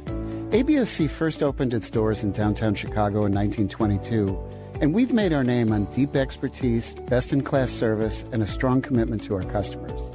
We know the Chicago business market inside and out and can help you craft the perfect banking solution, no matter what type of business you're in. And if you're looking for a banking partner for your labor union, we can bring the type of expertise that only comes from a bank that was founded by labor unions and still has union employees and shareholders to this day. Whether you need a deposit account, loan, trust services, or investment management, ABOC has you covered. Let's work together to manage your finances today while planning for a better tomorrow. ABOC, a bank built on a strong foundation. Visit aboc.com to learn more. Member FDIC. Join me and WCPT Radio at the Southland Friends of Labor 17th Annual Jobs Breakfast. It's Monday, March 2nd in Alsip at Sprinkler Fitters Local 281. This special labor event is free to all active and retired union members and all WCPT listeners. Enjoy a great breakfast and a WCPT special broadcast. I'll be joined by Tom Villanova from Southland Friends of Labor, and we'll be talking with Joe Reinhardt from the Painters District Council number 14, Paul Wendy from Ironworkers Local 63, and Bob Howard from the Chicago and Western Lakes Port Council Maritime Trades. Doors open at 7:30, and if you want to attend, please call or text 708-996-1291. You can leave a voicemail to save a seat. See you on the 2nd.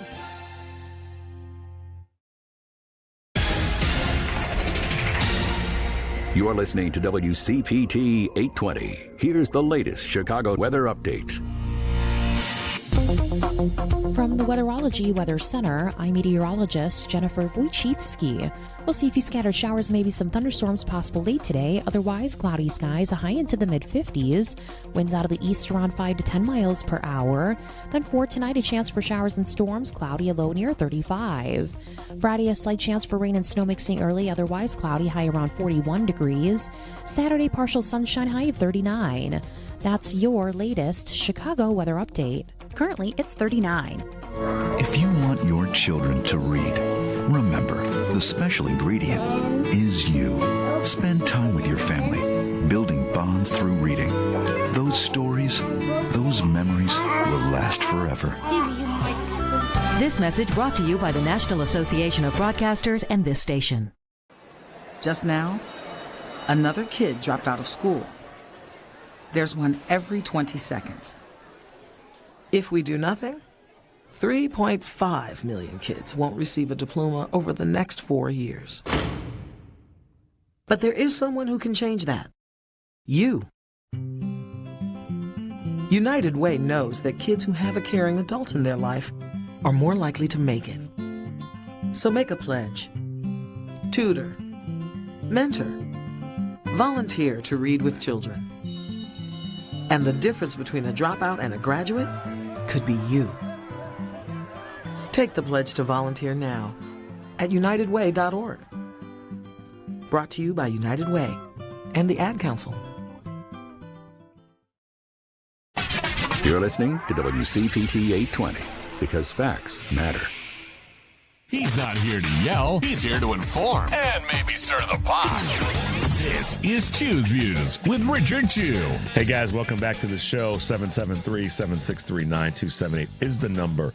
Anisha Steephen, some people have asking me, what was her name again, who was on just before as our guest. And, of course, before that, we had Congresswoman Robin Kelly from Illinois' 2nd Congressional District, who's running for U.S. Senate seat that's being vacated by Dick Durbin. I say it all the time, guys. We have a strong bench. We got a strong bench. And I'm proud once again to have one of those other players who is an immigrant advocate, the youngest candidate running for Congress in Illinois, 7th District, community organizer, someone that's in the fight. And I for me, that's just great because it just goes to show the type of bench that we have. Anabel Mendoza, good morning and welcome to Choose Views. Good morning. Thank you so much for having me. You are very welcome. Glad you can make it in and glad we can chat. So much is going on. Where do we start? But the thing that I do want to start with and talking with you about is why you're running. What brought you to this point? I mean, I think everybody that is running has a similar story or similar reasons.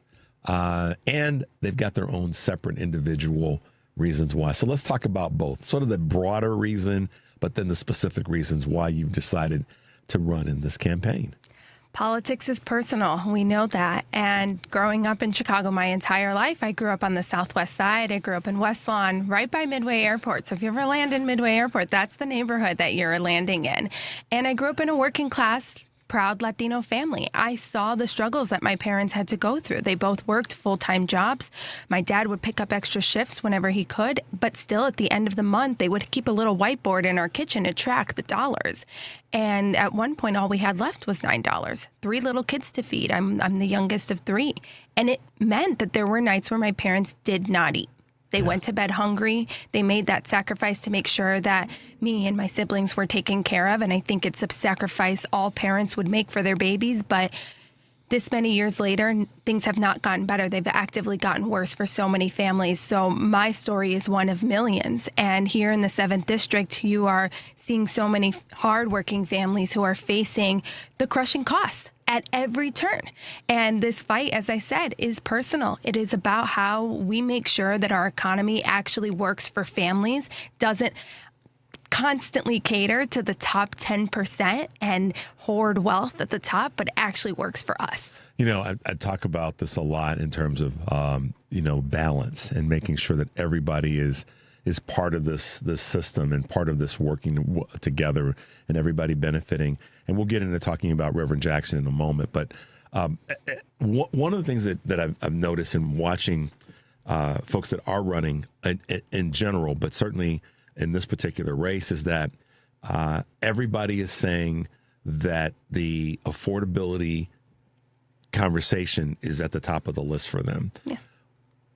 Is that something that you yourself, I mean, I know it's a personal thing for you, but are you hearing that more frequently from the people that you're talking to that are in the district, that are there? Where is that coming from for you outside of your personal experience? What are you actually tangibly hearing and dealing with? Absolutely. I mean, it is translated to what I'm hearing on the ground when I'm knocking on doors. I have been all over this district, especially during the campaign season. And when you're in an area like East Garfield Park, for instance, housing, the price of housing, the lack of affordable housing, right? That is something that constantly comes up.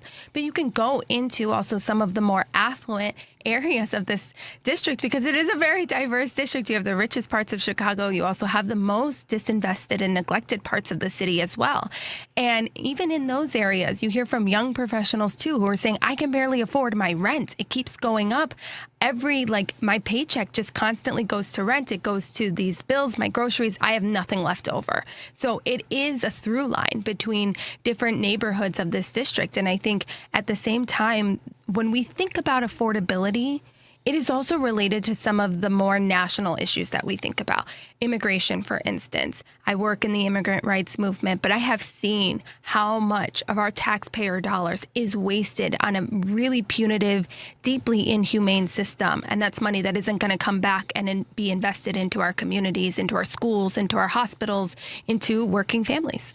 It's interesting. 2 things ran through my mind when you were just saying that, and I had to say, just listen to what she's saying. This is one of them. Earlier in this week, I talked about, it was a report that Dollar Tree has now said that they're going to start to target more, quote unquote, affluent customers, that they're going to start to look at opening stores in areas that are viewed as more affluent. And I make the merge of that's because of what you just said in terms of the more affluent or wealthier part of the district. is seeing that affordability is an issue for those many people who are over $100,000 a year, because that's who Dollar Tree is trying to focus on. And I thought, see, it's real. It's not just the people who are viewed as, quote unquote, at the lower ends of the economic totem pole. It's reaching more and more people who are at that sort of $100,000 Mendoza line of income and all the rest. So it's great to hear that you've got a handle, or at least you're plugged in, that it's not just a particular group of people. Part one. Part two, I have to tell you, Anabel, I've said for such a long time, the money that's gone to ICE could have gone to neighborhoods across the country, not just here in Chicago, but that alone would be a much stronger use of our resources to actually deal with not just immigration, but helping families throughout the country. And so it's good to hear you kind of have I know what this is all about. Yeah, I think a lot of people are upset to see where their taxpayer dollars are going, especially when we are quite literally witnessing ICE and CBP, masked agents, armed agents on our streets in the city, not just here in Chicago, but of course in Minneapolis and places like LA, where we have seen these agents quite literally violate people's due process and constitutional rights. They have executed people in the streets, and the violence is being funded by our taxpayer dollars. And oftentimes I hear people saying, I wish I could decide where my taxpayer dollars go, because I'd much rather it be going to my schools or to our making sure there's opportunities for young people in our neighborhoods. You get to decide by who you elect into office. And not all Democrats are the same. We know that. Certainly not. And I'm running as a strong progressive in this race with a real winning shot. And I'm running to go into Congress with bold, unapologetic action to bring our taxpayer dollars to invest in our neighborhoods. That's where it matters. And again, that is through both my lived experience as a lifelong Chicagoan from a working class family, being young, inheriting all these crises, but also through my professional experience. That's the next question I wanted to ask you. So you're reading my mind, and that's this. You are the youngest candidate running in this particular congressional district. No matter what the age or the experience is of whoever ends up winning this seat, and I've said this for everybody that I've talked to that are running in the different, we've got a lot happening in Illinois and frankly for the rest of the country. Everybody that's running as a Democrat, progressive liberal Democrat, has got to be able to walk in the door and knock some tables over. Unfortunately, us don't have the luxury of coming in and just kind of pulling up a chair and chilling out and waiting their turn any longer. So let's talk about that. You're the chronological youngest. Yeah. You are as experienced as hell. You got a ton of experience. But that's that sort of stereotypical. Well, she or he, they're the freshman congressperson. Right. How are you going to navigate that? What are you going to do when you get there? I mean, how are you going to knock some tables over? Yeah, I mean, I think that we are losing a lot of seniority with this seat, right, with the retirement of Congressman Danny Davis. But I'm coming in as a freshman, and I think that we have a lot to gain with my youth and also in combination with my experience, as you mentioned. Something that has been so lacking from the Democratic Party, and I was just reading this literally on my way here. I was reading there was a response where people were asked, how would you describe the Democratic Party in one word or in a couple of words? And one guy said, the Democratic Party doesn't have any cojones. And I'm like, yeah, that's true. They don't. And I don't know if I'm allowed to say that on the radio. Well, you just did, and we're good. Did. That's okay. So keep going. I think we need to shake things up in big ways. And I've never played it small in my life. I know exactly how to play the cards right, how to go in there, shake things up. And it requires you to understand the stakes. And I understand the stakes at the most personal level. The stakes of losing, the stakes of not getting it right, the stakes of playing it small are people like my parents going to bed hungry. It's people losing their homes. It's people losing their health care. Those are the stakes. And we need a party. We need to revive the Democratic Party. I think young people are at the helm of that, and I'm really excited to be the youngest in this race. That's very cool. You're listening to Choose Views on WCPT, AM 820 in Chicago, and WARR 1520 AM and 103.5 FM from Warren County, North Carolina. I'm Richard Chu. We are talking with the youngest, but man, I'm telling you, experience matters. candidate in this congressional race for the Illinois 7th District, Anabel Mendoza, community organizer, immigrant advocate, and someone that seems to have a thumb on the pulse of what needs to be done right now, and taking the position that, with me asking the question about knocking over tables, that she's ready to roll in and say, all right, let's get some stuff done. Yeah. So the other question that comes to mind for me is, we've seen so much corruption that's gone on. And we see this conversation. I was just talking with Congresswoman Robin Kelly about this, in terms of PAC money and where money's coming from for folks. And probably the big group that has been most sort of tagged in this last election cycle when it comes to money is AIPAC. Mm-hmm. So how, not just with AIPAC, but in terms of money in general, how are you navigating that conversation? I mean, what's your perspective? What's your thought on that in terms of money in general in politics, too much money in politics, and where it's coming from? Because now we're starting to see more and more, someone got money from this part of this group and this group and that group. How are you dealing with that? First off, I'll say I don't take any corporate PAC or APAC or special interest money. Not now, not ever. And we need more leaders who will reject that money outright, because that is at the heart of the corruption. Something I support is overturning Citizens United. I think that is critical to make sure that we are getting especially corporate PAC money out of our politics. We are seeing elected officials who hold tenure in office who are bought. They are bought by these massive special interests, these outside groups, dark money, and they're there as soon as you get into office. Those are the groups behind the scenes who are pulling the strings, and they're controlling what those elected officials are going to vote on and what they're not going to vote on, what they're going to pass and what they're not going to pass.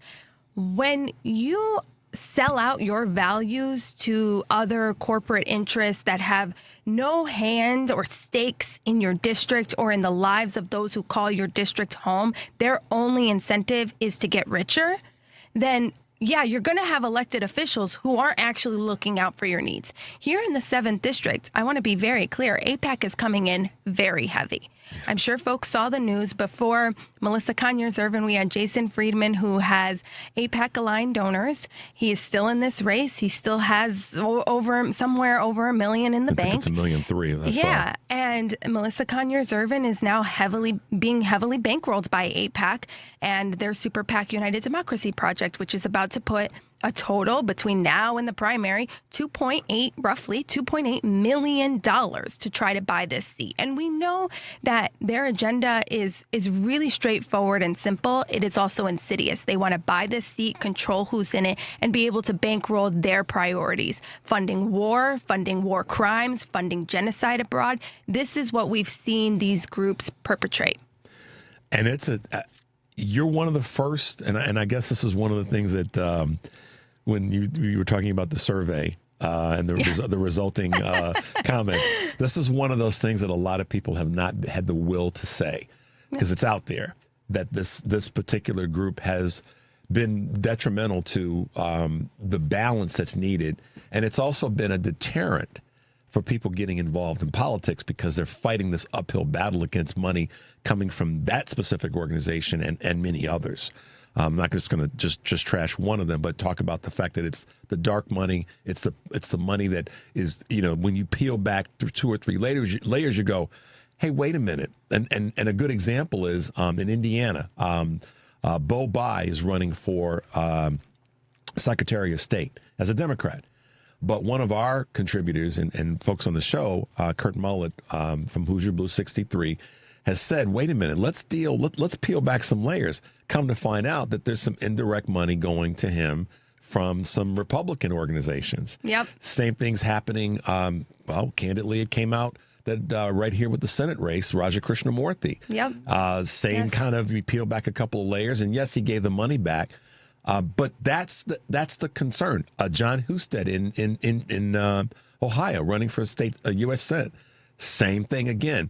So it's not just the first layer; it's what's behind and a couple of layers deep. And you've had the proverbial word. You've had the cojones to say, it out loud. So, respectfully. Listen, I was raised by some strong parents who told me, don't let people walk all over you, okay? You have to be able to stand on your 2 feet. You have to be able to punch back, and you have to fight back. And that is, again, what I'm trying to do. That is why I'm seeking office. And that is why at this particular moment, I believe I am the most qualified candidate, the most progressive candidate to be seeking this seat at this juncture in our history. I think it's also important to mention that AIPAC and special interest groups, they're beatable. They're not something that can't be beaten. And we saw, sorry, I said beat. I know what you meant. I saw, like, in New Jersey, for instance, AIPAC was going in really heavy into that race, into the primary race for Analia. And she beat him. Yeah. She beat him. So it is possible. I think it's a situation where having better ideas that are applicable to everyday folk that you've talked about, that always beats, I shouldn't say always, more often than not, that's a better path to winning than buying into the status quo. And so many people right now, I hear it all the time. I sometimes get some criticism from folks that say that, I'm not being progressive enough in who I talk with and how I talk with people. Yeah, I do get that. But the point that I want to try to make is the conversation is important. Having, and I said this at the beginning of the year, that my hope for everybody this year that's a progressive liberal Democrat is to go out and buy a sledgehammer. Not to cause any real harm, but to be prepared for the fight. And it sounds like you're bringing that kind of energy. You're bringing, candidly, not to be over culturally acknowledging, but you're bringing that AOC energy to the conversation. So I want to ask you this question, because this is going to be a reality if you were to win this seat. Who do you think are going to be some of your allies as a young Latina, progressive, newly elected member of Congress? I could tell you the people I'm very excited to work with. I think certainly there will be allies with Representative Rashida Tlaib, especially with the work that she has led in making sure that our country acknowledges the genocide that is being committed in Gaza, especially at the expense of our taxpayer dollars that are funding a lot of those bombs that are dropping. And that is something I have stood unapologetically calling out. And again, when we have elected officials who take PAC money from weapons manufacturers, their interests are on creating more weapons, are on funding more war, right? As opposed to how are we investing in the needs of Americans and making sure that our families are being taken care of when we're staring down the barrel of so many different crises. So Representative Rashida Tlaib, Representative Delia Ramirez, Representative Ilhan Omar, there's so many clearly powerful women of color who I'm very excited to work with and excited to join those ranks if I'm elected. Yeah, and you are gonna be in a extremely powerful class of very strong women and some strong men too that have stepped up more than we may have thought they would based on some of their past votes and the like. But it is going to be it's an exciting election. It's critical. All the elections are right now, the local elections as well as the federal elections. So let's talk about some of the local or state races that you've been sort of watching here in Illinois, and also some of the ones where in other states we've picked off some seats that were not supposed to go to the Democratic candidate, but they did. Why do you think that that's happening? Yeah, I mean, I think that what we're seeing is people are hungry for fighters. They're hungry for people who are actually listening more than they're talking. And honestly, we need a different culture of leadership that leads with humility as opposed to ego. So much of older and so much of like the establishment Democratic leadership and just Democratic, electeds in general often lead with ego at the forefront. But there's a new generation that is coming into the fold, a generation that is leading with humility at the same time as urgency. And I think you mentioned that before. One of the things that I often look around when I'm in forum spaces or I'm with other candidates, for instance, I'm looking around like, are we living in the same world right now? Because I'm seeing all of these different pieces of our democracy quite literally crumbling. We talked for maybe 48 hours about the fact that this administration unilaterally invaded Venezuela, and then it just like went nowhere. And I'm like, are we not seeing the pressure that is rising now in Iran? I mean, we need to wake up and understand the urgency, and that's why it is so important to me, and I think that's what you're alluding to as well, is that the people who are going to be elected are the ones who can communicate and make sure that those who they seek to represent feel deeply seen, and the emotions that they feel when they go to bed at night are now being articulated and reflected by the people seeking to lead. I think that is one of the more profound ways I've heard that stated, that people feel deeply that they're seen. As we wrap up, Anabel, share with us your thoughts about how Reverend Jesse Jackson's life and career have impacted you. Listen, I think that Reverend Jesse Jackson's legacy is one that I hope to carry forward. A profound legacy that certainly cannot do justice in our short time together today. But one thing that stands out is not only the investment Reverend Jesse Jackson had in young people, his belief in young people, his leadership as a young person himself, right, who has been in the civil rights movement for generations and has mentored the next generation. There is so much to say about the type of leadership that he carried in just himself alone and how he was able to influence and build that leadership up in the people around him. I think that is the sign of a true leader. I also think something that is deeply important to mention about Reverend Jackson is his leadership in building Black and brown solidarity. That is extremely important to me, something I hope to certainly carry forward, something I'm deeply invested in. He understood the challenges our communities face are a lot more similar than they are different. And he understood that solidarity is not a platitude. It's actually how we build power. And he leveraged that. Without a doubt he did. And I had personal experiences with that in my life with him, and I'm grateful for it. Anabel Mendoza running for the Illinois 7th Congressional District race, and she is bringing that energy that we all hope that our leaders will bring. Share with our listeners how they can find and follow you and potentially get involved with your campaign if that's what they want to do. Yes, please go to anabelforcongress.com. It's spelled ANABEL. We're also having a mass canvassing weekend, so folks can find more information and come out and join me knocking on doors. That's going to be this upcoming weekend. And you can also follow us at Anabel for Congress on social media. Fantastic. I think she's going to go out and buy a sledgehammer, but she may already have one. I already have one. Don't worry about that. I think we figured that out. Anabel, thanks for hanging out with us this morning. You so thanks much for being with us, and we wish you all the success in this race. Thank you for having me. Fantastic. Let's wrap it up, Henry and Mike. 773-763-9278 is the number. We appreciate you guys hanging out with us, and as always, stay tuned for the Stephanie Miller Show. Take a deep breath and make your life count. We'll see you tomorrow.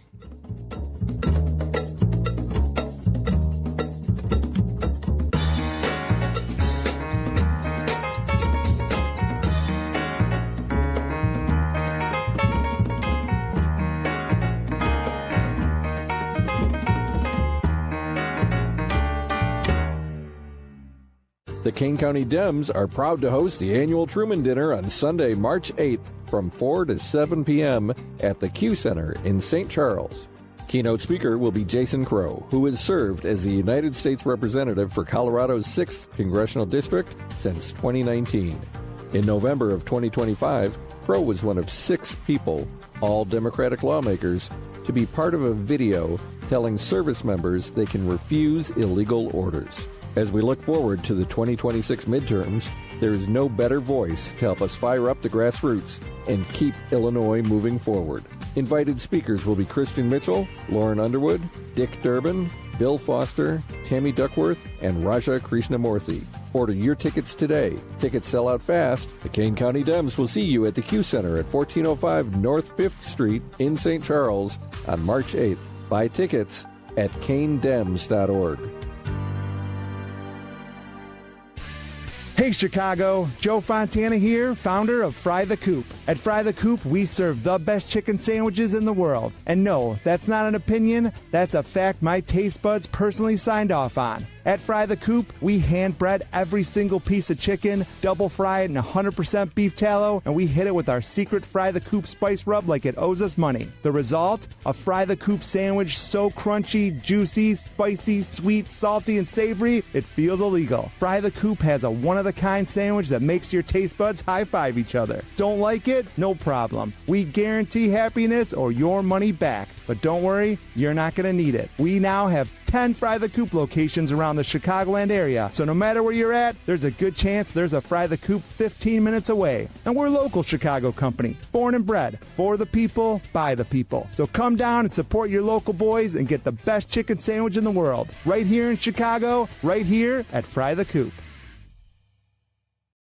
Amazon Business empowers leaders with smart business buying tools, leaving time to focus on strategy and growth. Free up your teams and focus on your future at AmazonBusiness.com. AP News, I'm Marcela Sanchez. The U.S. trade deficit slipped modestly in 2025 as President Trump upended global commerce with double-digit tariffs. The Commerce Department reported that the gap between the goods and services the U.S. sells other countries and what it buys from them narrowed to just over $901 billion from $904 in 2024. The Labor Department says U.S. applications fell to 206,000 last week as layoffs remain at historically low levels. Members of the United Nations Security Council are calling for the Gaza ceasefire deal to become permanent. They blasted Israeli efforts to expand control in the West Bank as a threat to prospects of a two-state solution. They met yesterday ahead of Trump's first Board of Peace gathering today, where the future of the Palestinian territories will be discussed. AP correspondent Karen Shamas reports on the arrest of former Prince Andrew, now known as Andrew Mountbatten Windsor. British police have arrested Andrew Mountbatten Windsor for suspicion of misconduct in public office. King Charles reacted to the arrest, saying the law must take its course. The former British prince was stripped of his royal titles because of his links to convicted sex offender Jeffrey Epstein. The AP's Luke Garrett. Images circulated online appearing to show unmarked police cars at Wood Farm on the royal family's Sandringham estate in Norfolk. British police have been investigating allegations that the former Prince Andrew sent confidential trade reports to the convicted sex offender Jeffrey Epstein in 2010. While Andrew has consistently denied any wrongdoing in connection with his friendship with Epstein, concerns about Mountbatten Windsor's links to the late financier have dogged the royal family for more than a decade. Karen Shamas, London. Ski mountaineering made its Olympic debut with Marianne Fatten of Switzerland, winning the first gold medal. This is AP News.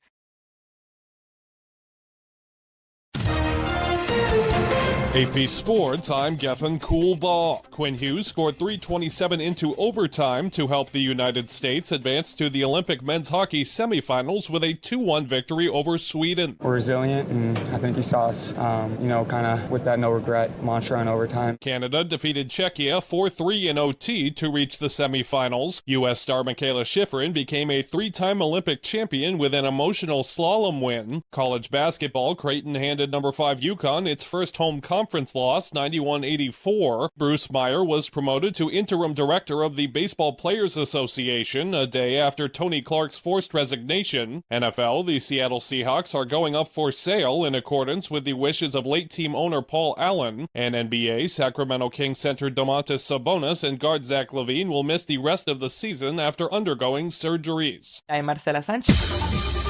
This is 820 AM, WCPT Willow Springs, and streaming worldwide at WCPT820.com. We are Chicago's progressive talk, where facts matter. Now, your WCPT 820 weather update. From the Weatherology Weather Center, I'm meteorologist Jennifer Wojcicki. We'll see a few scattered showers, maybe some thunderstorms possible late today. Otherwise, cloudy skies, a high into the mid-50s. Winds out of the east around 5 to 10 miles per hour. Then for tonight, a chance for showers and storms, cloudy, a low near 35. Friday, a slight chance for rain and snow mixing early, otherwise cloudy, high around 41 degrees. Saturday, partial sunshine, high of 39. That's your latest Chicago weather update. Currently, it's 39. This is Chicago's Progressive Talk, 820 AM, WCPT Willow Springs, and online at WCPT820.com, where facts matter. Raise the bar on performance and style in a brand new Porsche from the Porsche Exchange in Highland Park. Browse and test drive our extensive selection, like the 2026 Porsche Macan. Right now, lease the 2026 Macan for only $949 a month for 39 months. Discover performance like no other when you visit the Porsche Exchange in Highland Park or PorscheExchange.com. 8,519 due signing for qualified buyers. Excludes tax, title, license, and not fee. No security deposit required. Expires 3/2/26. When you picture your loved one, what do you remember? Their eyes, their laugh, that smile or smirk? This is Dr. Anabel from Total Dentistry in Palatine and Streamwood. Your smile is your forever instrument, just as critical as your hips, lungs, or heart. Your smile is a part of you, a very special part of you. Without teeth, your daily function deteriorates. You can't eat, speak, or laugh without reservation. I'm sure this is not the forever memory you want to leave behind. So if this describes your smile, it's time for a total dentistry change. Make your smile your priority in 2026. Like Rome, smiles are not necessarily built in a day, but once completed, can be a life-lasting memory of you and your beautiful art form. So be the reason someone smiles today, and be the smile they always remember. Total Dentistry, 847-358-2477, or visit TotalDentistry.org. Total Dentistry, a general dental practice like no other. The best words to hear at the TSA security checkpoint? You're good to go. So check before you jet. Avoid delays at TSA security checkpoints by making sure you have an acceptable form of ID. That means a real ID, passport, or other acceptable forms of identification. Visit tsa.gov/ID to check the full list of acceptable IDs. Avoid travel delays by checking ID requirements, and you're good to go. Alexa, play WCPT. WCPT